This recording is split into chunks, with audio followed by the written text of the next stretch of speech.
I was in Manatika during the 40s and 50s, and that was a sort of transition from primarily a Maori way of life to becoming more Pākehā-fied. And so my grandparents were sort of in between, helping me to transition from that life to what they saw was more Pākehā-fied.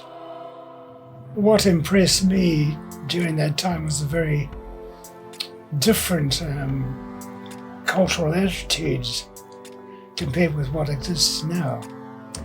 Very simple, a lot of integrity, a lot of authenticity about themselves.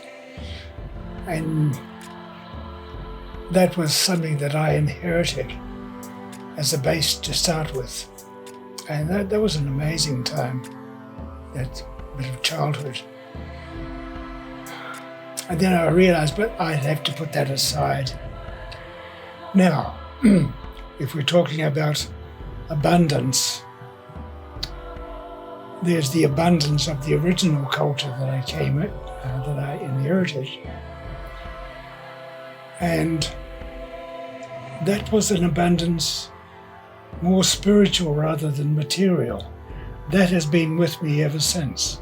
And it's sort of emerged as I got into my 40s. And I realized that I needed to cultivate that more than the Pākehā side, because that provided material benefits, but not much in the way of spiritual benefits.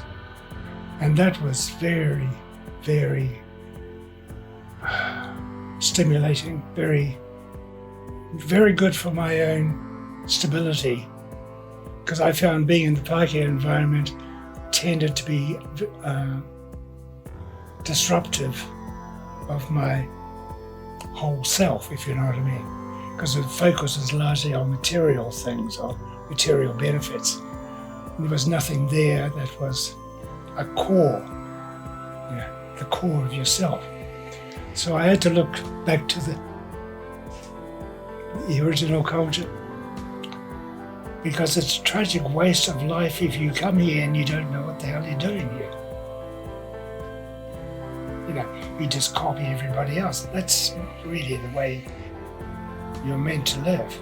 You're supposed to find your own individual genius, I call it that. And that is what is good for society once you start manifesting it.